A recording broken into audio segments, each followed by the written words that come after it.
اعوذ باللہ من الشیطان الرجیم بسم اللہ الرحمن الرحیم الحمد للہ رب العالمین ثم الصلاة والسلام علی اشرف الانبیاء وسید المرسلین وآلہ الطیبین الطاہرین المعصومین ولعنۃ اللہ علی اعدائہم اجمعین من الآن الی قیام یوم الدین. اما بعد فقد قال الامام الحسین علیہ السلام فإنی لا اری الموت الا سعادہ والحیاة مع الظالمین الا برما. عزیزان محترم، سامعین کرام، ابا عبداللہ الحسین علیہ السلام کے وہ پاکیزہ حیات بخش اور نورانی کلمات پر گفتگو ہو رہی ہے. امام علیہ السلام کا ایک مشہور و معروف خطبہ، جس سلسلے میں گفتگو آج اس منزل تک پہنچ گئی ہے کہ ابا عبداللہ الحسین علیہ السلام فرماتے ہیں فإنی لا اری الموت الا سعادہ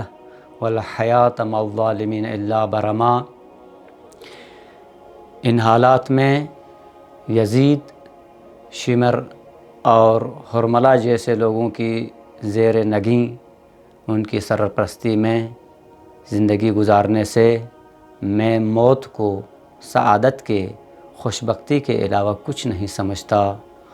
اور ان کے ساتھ زندگی گزارنے کو ننگ و عار بھی سمجھتا ہوں، رنج و الم کی زندگی بھی سمجھتا ہوں. یہ ابا عبداللہ الحسین علیہ السلام کا پیغام سرزمین کربلا سے سن 61 ہجری میں دیا ہوا پیغام آج 1400 سال بعد ہمارے دلوں کو روشن اور ہمارے دلوں کو زندہ کر رہا ہے. اس سے پہلے اس خطبے کے چند جملے میں پھر تکرار کروں. ابا عبداللہ الحسین علیہ السلام نے جب یزید ابن معاویہ برسر اقتدار آیا اور اس نے ابا عبداللہ الحسین علیہ السلام سے بیعت کا مطالبہ کیا، تو ابا عبداللہ الحسین علیہ السلام نے فرمایا تھا وَخَسِيسُ عَيْشٍ كَالْمَرْعَ الْوَبِيلِ أَلَا تَرَوْنَ إِلَى الْحَقِّ لَا يُعْمَلُ بِهِ وَإِلَى الْبَاطِلِ لَا يُتَنَاهَى عَنْهُ لِيَرْغَبَ الْمُؤْمِنُ فِي لِقَاءِ رَبِّهِ مُحِقًّا فَإِنِّي لَا أَرَى الْمَوْتَ إِلَّا سَعَادَةً وَالْحَيَاةَ مَعَ الظَّالِمِينَ إِلَّا برما. وہاں پر ایک عمومی آفاقی پیغام ابا عبداللہ الحسین علیہ السلام نے دے دیا تھا کہ ان حالات میں جہاں پر حق کا گلا گھونٹ دیا گیا ہو، باطل کا بول بالا ہو، ہر طرف ناانصافی ہو، ہر طرف ظلم و تشدد ہو، اور اسلامی اقدار کو پامال کیا جا رہا ہو، اور دور جاہلیت کے رسم و رواج کو رواج دیا جا رہا ہو، ایسے حالات میں ایک مرد مومن کا وظیفہ ہے کہ وہ ان حالات میں اس حالات کی اصلاح کے لیے ان ظالموں اور فاجروں اور فاسقوں کے راہ میں بند باندھنے کے لیے اٹھے، اور اس راہ میں اگر اسے شہادت کے تاج کو سر پہ رکھنا پڑتا ہے تو اس کے لیے آمادہ ہو جائے. یہ ایک مومن کا وظیفہ ہے. ایسے حالات میں ایک مومن، ایک مسلمان کے لیے کسی طور پر بھی روا نہیں ہے، اس کے لیے کسی طور پر بھی جائز نہیں ہے کہ وہ ہاتھ پر ہاتھ دھرے اور خاموشی سے اس کا تماشائی بنا رہے. ایسی صورت میں ہر مرد مومن کو، چاہے وہ مرد ہو یا عورت، بچہ ہو یا بوڑھا، اس نے اپنا کردار ادا کرنا ہے. یہ پیغام آفاقی کے پیغام کربلا سے خود ابا عبداللہ الحسین علیہ السلام فرماتے ہیں جہاں تک میرا تعلق ہے، میں فرزند رسول ہوں، میں فرزند علی و بطول ہوں، میں جانشین رسول ہوں. میں اپنا وظیفہ یہ سمجھتا ہوں فإنی لا اری الموت الا سعادہ والحیاة مع الظالمین الا برما. ان حالات میں موت کو میں سعادت، خوشبختی، خوش قسمتی کے سوا کچھ نہیں سمجھتا ہوں. یعنی موت کو میں اپنے لیے سعادت سمجھتا ہوں، خوش قسمتی سمجھتا ہوں. اور ان حالات میں ان ایسے فاسقوں فاجروں کے زیر سایہ دین اسلام کی پامالی کو دیکھتے ہوئے زندہ رہنے کو رنج و الم کی زندگی سمجھتا ہوں، ننگ و عار کی زندگی سمجھتا ہوں، ذلت کی زندگی سمجھتا ہوں. کیوں نہ ہو جس کے بابا نے جب شب 19 کو جب میرے مولا کے سر پر ضربت لگی تھی تو فرمایا تھا فزت ورب الکعبہ، اور اسی کے فرزند نے فرمایا کہ میں موت کو سعادت کے سوا کچھ نہیں سمجھتا ہوں، اور ان حالات میں زندگی کو ذلت کے سوا کچھ نہیں سمجھتا ہوں. اور فرمایا الا، ایک اور مقام پر مولا امام حسین علیہ السلام نے یہی شعار بلند فرمایا الا ان الداعی یبن الداعی فقد رکز بین اثنتین بین السلۃ والذلۃ وہیہات من الذلۃ، اور فرمایا تھا ذلت ہم سے بہت دور ہے۔ پھر ایک اور مقام پر امام علیہ السلام نے فرمایا واللہ لا اعطیہم بیدی اعطاء الذلیل ولا افر منہم فرار العبید، خدا کی قسم میں ان ظالموں اور فاجروں اور فاسقوں کے ہاتھ پر ہاتھ نہیں دوں گا ذلیل لوگوں کی طرح، بے ہمت لوگوں کی طرح، کم ہمت انسانوں کی طرح ہاتھ نہیں دوں گا، اور نہ میں غلاموں کی طرح فرار کروں گا۔ میں ہوں اگرچہ میرے پاس تعداد کم ہے، اگرچہ میرے پاس لشکر موجود نہیں ہے، اسلحہ موجود نہیں ہے اس لشکر کے مقابلہ کرنے کے لیے، لیکن میں میدان پر ڈٹا ہوں اور کھڑا ہوں، اور اس وقت تک قیام کروں گا جب تک کہ حق کا احقاق نہیں ہوتا، باطل کے منہ پر پڑے ہوئے، چہرے پر پڑے ہوئے جو باطل پردے ہیں ان کی نقاب کشائی نہیں کروں گا۔ اور یہی پیغام رہتی دنیا تک کے تمام بشریت کو ابا عبداللہ الحسین علیہ السلام نے دیا۔ دیکھو میں نے پہلے دن ہی یہ اعلان کیا تھا مثلی لا یبایع مثلہ، اور اسی طرح میں نے یہ وظیفہ بھی بتا دیا لیرغب المؤمن فی لقاء ربہ محقا، اور میں نے یہ بھی کربلا کے میدان میں یہ بھی شعار بلند کیا ہے وَهَيْهَاتَ مِنَّ الذِّلَّةِ يَأْبَى اللَّهُ ذَلِكَ لَنَا وَرَسُولُهُ وَالْمُؤْمِنُونَ، اور یہ یزید کی بیعت نہ کرنا میرا تو یہ اب اللہ بھی اس کا منکر ہے،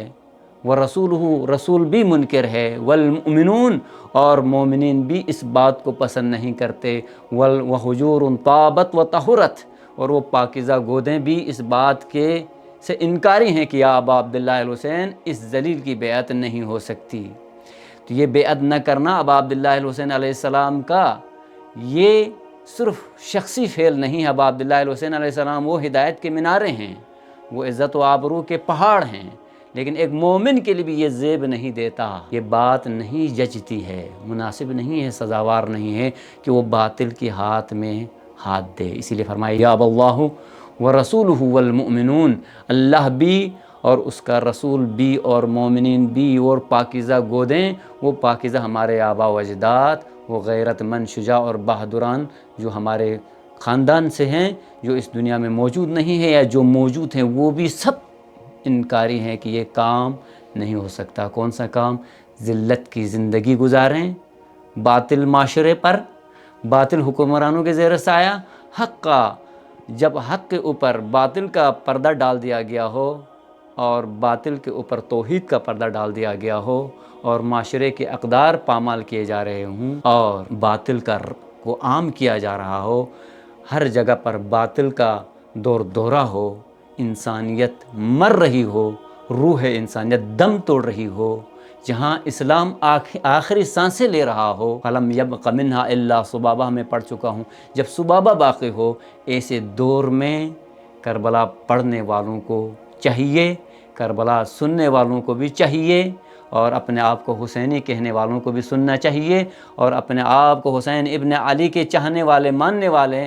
جو دعویٰ کر رہے ہیں ان کو بھی سننا چاہیے کہ ابا عبداللہ الحسین علیہ السلام کا شعار یہ ہے، نعرہ یہ ہے وَهَيْهَاتَ مِنَّ الذِّلَّةِ، ہمیں ذلت کسی صورت میں بھی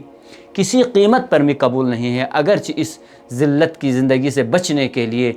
اللہ تعالیٰ نے اور رسول خدا نے اور علی مرتضیٰ اور حسن مجتبیٰ اور ابا عبداللہ الحسین علیہ السلام نے ہمیں راستہ دکھایا ہے، یہ بتایا ہے کہ ایک باعزت زندگی کیسے گزاری جا سکتی ہے، یہ بھی بتایا ہے، اور باعزت موت کیسے مرنا ہے یہ بھی بتا دیا ہے۔ کربلا برپا ہی اسی لیے ہوئی ہے کہ آپ کم ہیں، کمزور ہیں، تو گھبرانا نہیں، آپ شہادت کی تیاری کرو، دشمن کے دل پر ورطہ طاری ہو جائے گا، اس کے دل پر لرزہ طاری ہو جائے گا، آپ شہادت کے لیے کفن پہنیں، آپ شہادت کا اعلان کریں، دشمن خود بخود آپ کی شہادت کے اعلان ہی کے بعد اور آپ کی شہادت کے بعد آپ کے اس خون کے دریا میں بہہ جائے گا، اور اس کے وہ تمام مقاصد میں وہ ناکام و نامراد ہو جائے گا، تمہارا پرچم بلند ہو جائے گا، اور تم ہمیشہ ہمیشہ کے لیے باقی ہو جاؤ گے۔ وہ دشمن جو اپنے آپ کو باقی سمجھتا تھا چند لمحات کے لیے، وہ ہمیشہ ہمیشہ کے لیے دفن اور